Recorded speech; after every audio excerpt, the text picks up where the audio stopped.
Magandang buhay mga bata! Tara, samahan ninyo akong matuto kasama si Teacher Aika, your online teacher. Please don't forget to subscribe, like, share, and hit the notification bell for more videos. Thank you! Revised K-12 Curriculum, Science, Grade 5, Quarter 3, Lesson 1. Our topic for today is about contact forces. This is Teacher Aika, your online teacher. Let's start! Learning competencies and objectives. First, the learners carry out simple investigations to demonstrate that contact forces cause objects to move in the same direction as the direction that the force is applied. The learners will be able to first, define contact force. Second, identify the types of contact forces. Third, give examples of contact forces in our daily lives. Fourth, observe how contact forces cause objects to move in the same direction as the direction in which the force is applied. Day 1. Let's have a short review. Guess the word activity. Guess the word by using the clues provided in the items below. First, answer, pushing, pushing. Second, force, force. Third, answer, pulling, pulling. Fourth, magnets, magnets. Lesson purpose. What force do you think is the most important force in your daily life? Why? Answer, the most important force in my daily life is gravity because it keeps me and everything else on the ground. Without gravity, things would float away and it would be hard to walk, play, or even eat properly. How do you think contact forces play a role in everyday activities like pushing a door open or pulling a suitcase?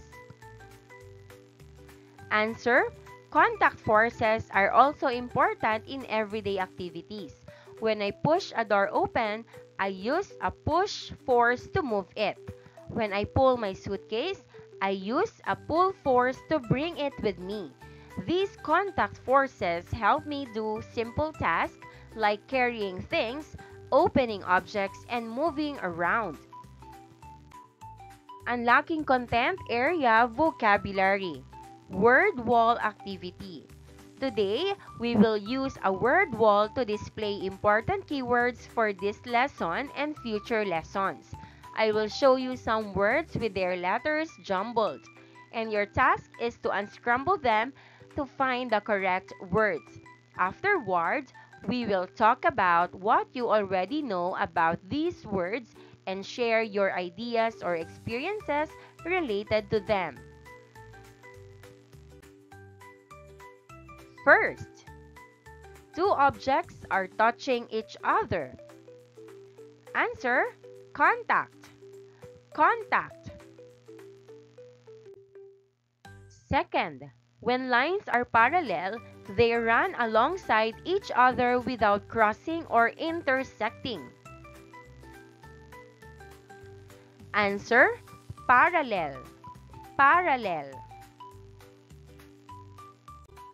Third, feeling stressed or nervous. It refers to the force exerted by a string, cable, rope, or any other flexible object that is being pulled or stretched.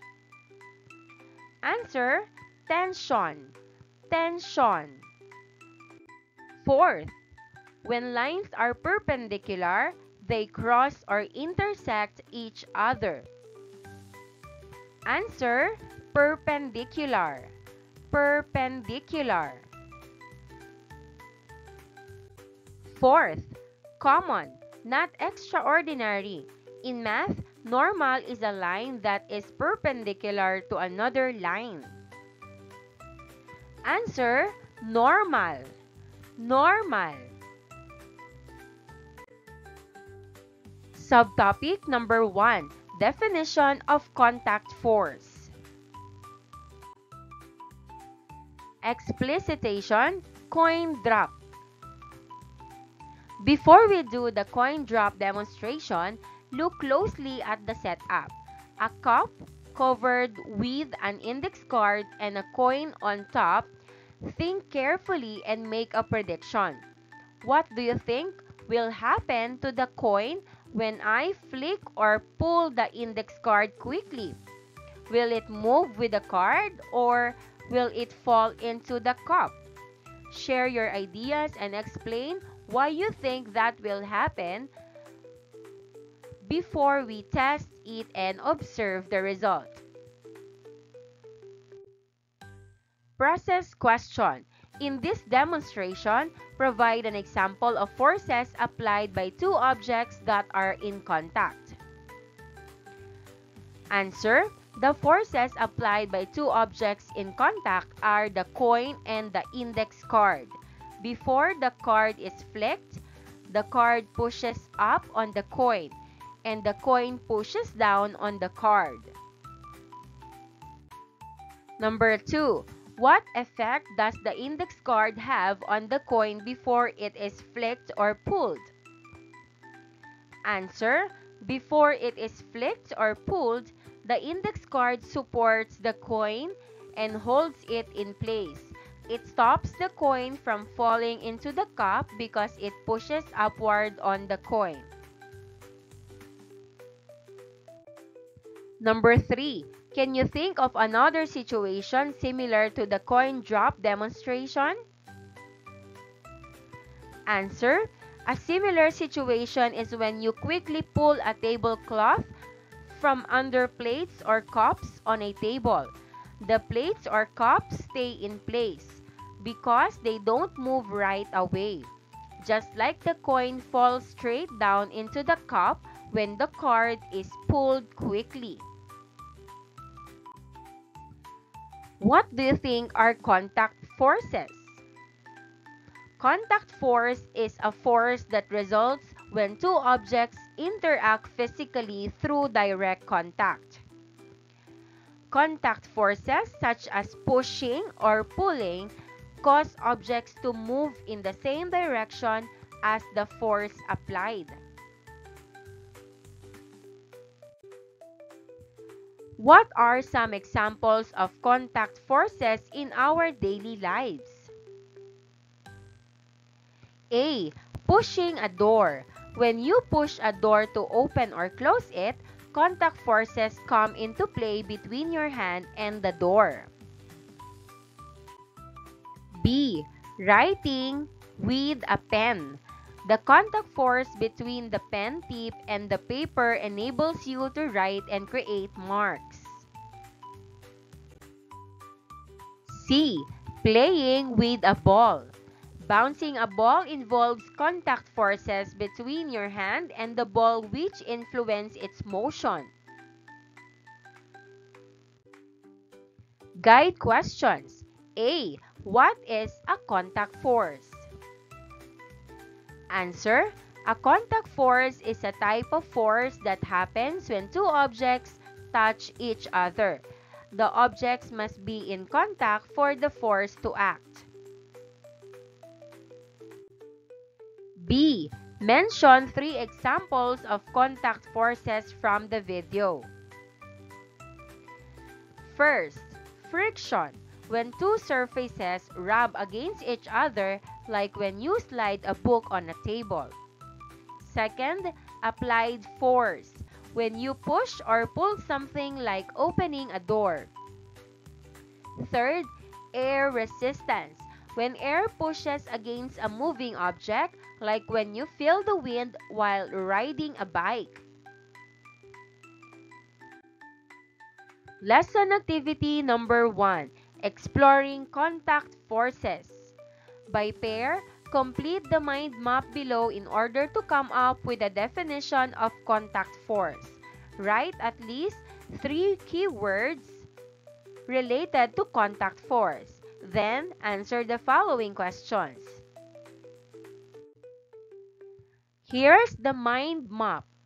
Contact force, 2 objects are involved. There is interaction, and they are touching each other. Process questions. First, what is contact force? Answer, a contact force results from the interaction of 2 objects that are touching each other.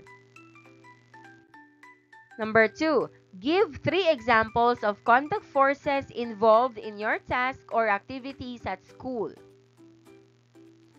First, shooting a paper trash into the bin.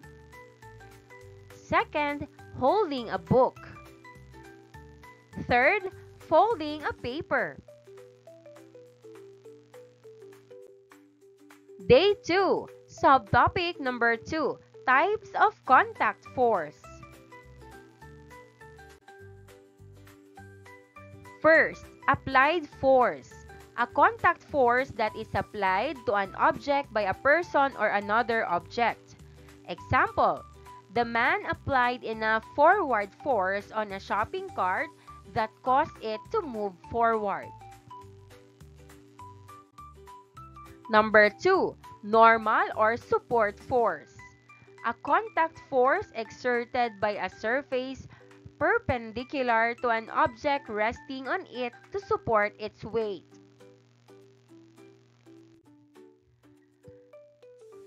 It is also called the support force. The term normal indicates that the force is always at a right angle to the contact surface, regardless of the surface's angle. Example, a chair exerts an upward normal force to support the child's weight. Number 3, tension. A contact force that results when an object like a rope or string is pulled in opposite directions by 2 forces.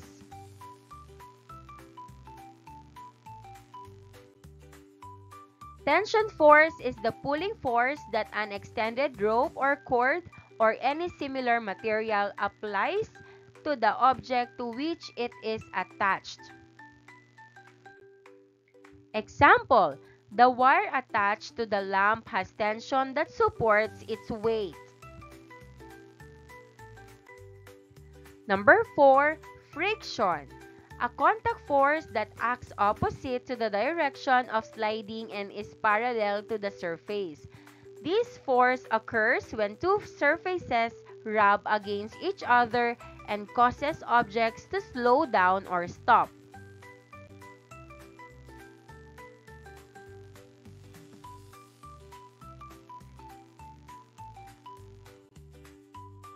Example, the ground exerts friction on the ball, which causes it to slow down and eventually stop. Activity number 2, collage making activity. Gather the pictures, either cutouts or printouts, or drawings that depict 2 objects or bodies exerting forces on each other.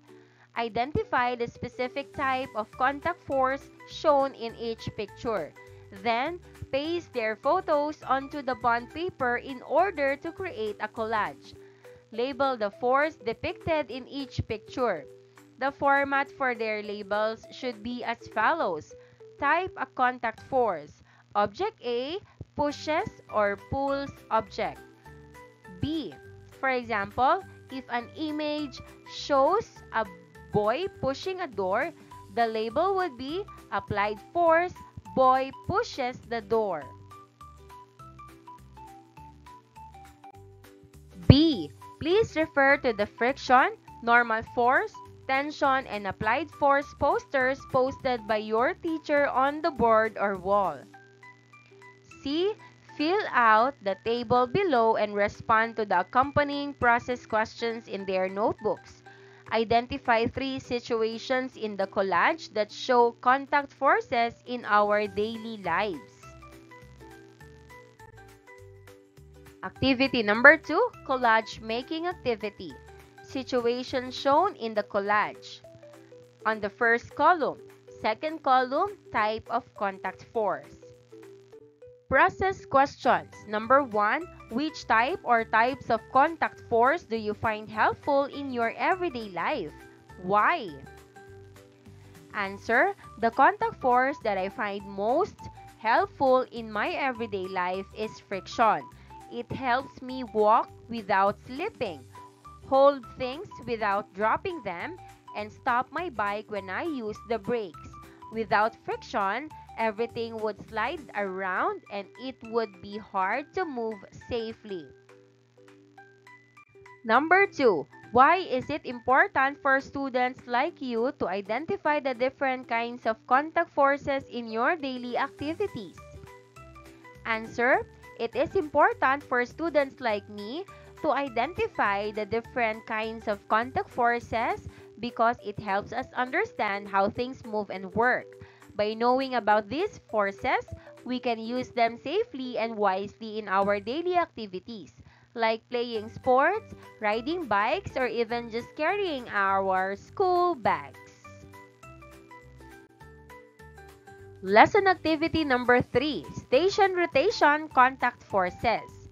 A. In groups, move from one station to another until you have completed all 4 stations. B. Individually, fill out the table on your worksheet or notebook, then answer the process questions. Station 1. Applied force. Procedure. Push your chair with enough force using your hand to move it both to the left and to the right. B. While you are pushing, have another member apply an equal and opposite force to the chair in the opposite direction to your force. Observations. When I push the chair, it moves in the direction I push it. But when another person pushes in the opposite direction with equal force, the chair does not move.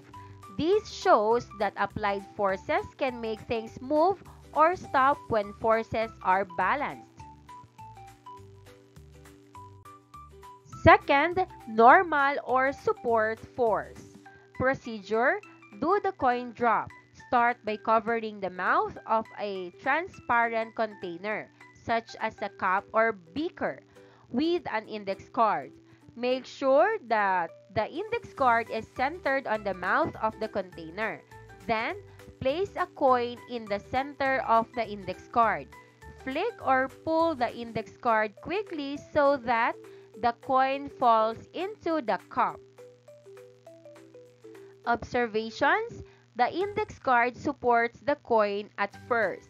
When the card is flicked quickly, the coin drops straight into the cup because the support force is gone and gravity pulls the coin down. Third, tension. Procedure: A. Hold the flexible material attached to a bag or container with your hand. Use it to put things like your notebook in the bag or container. B. If you have more notebooks, you can now carry the bag again using the flexible handle. Observations: when I hold the handle, the tension in the handle supports the weight of the bag.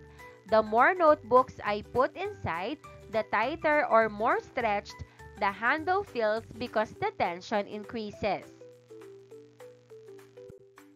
Fourth, friction. Procedure: Push a box on the table or desk with enough force to move it 5 centimeters away. Make the box heavier by putting objects inside it. Then, push it with enough force to move it 5 centimeters away. Observations: when I push an empty box, it moves easily. But when I add weight to the box, it becomes harder to push. This shows that friction increases when the surface pushes harder against the box because of the added weight. Process questions. First, what happens to an object when it is pushed or pulled by an unbalanced force? Answer: when an object is pushed or pulled by an unbalanced force, it will move, speed up, slow down, or change direction. This happens because one force is stronger than the other, causing motion. Number 2. What happens to an object when it is pushed or pulled by a balanced force? Answer: when an object is pushed or pulled by a balanced force, it will not move or will stay at rest. The forces are equal in strength but opposite in direction, so they cancel each other out. Day 4. Learners' takeaways. Brain dump. Recall 5 or more things you have learned this week's lessons about contact forces. Here are example answers. First, I learned that contact forces happen when two objects touch each other. Second, I learned that applied force is when we push or pull an object to make it move. Third, I learned that friction is a force that slows down or stops objects when they rub together. Fourth, I learned that normal or support force is the upward push that supports an object resting on a surface. Fifth, I learned that tension is the pulling force on a rope, string, or wire when it is stretched. Reflection on learning, my top 3. Reflect on what you have learned this week. Identify the top 3 contact forces that are most important in your lives. Let's try to answer. Top 3 most important contact forces. First, applied force. Why? Because I use it every day when I push or pull things, like opening doors or moving my chair. Second, friction. Why? Because it helps me walk and run without slipping. Third, normal force. Why? Because it supports me when I sit on a chair or stand on the ground. Formative assessment. A. True or false? In your paper or answer sheet, write T if the statement is true and F if not. Number 1. Contact forces result from the interaction of two objects in contact. Answer: T. Number 2. A magnet attracting a paper clip is an example of a contact force. Answer: F. Number 3. Friction is classified as a contact force. Answer: T. Number 4. Tension is not a contact force. Answer: F. Number 5. The normal force is also known as the support force. Answer: T. B. Identification. Identify the type of contact force shown in each situation below. Choose the correct answer from the contact forces listed below. Answers may be repeated. You may repeat your answer.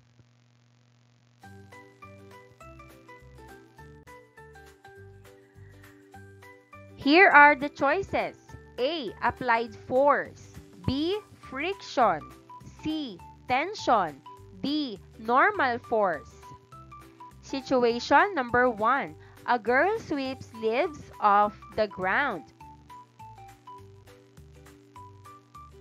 Answer A. Applied force. Number 2. A boy walks on a rough floor. Answer B. Friction.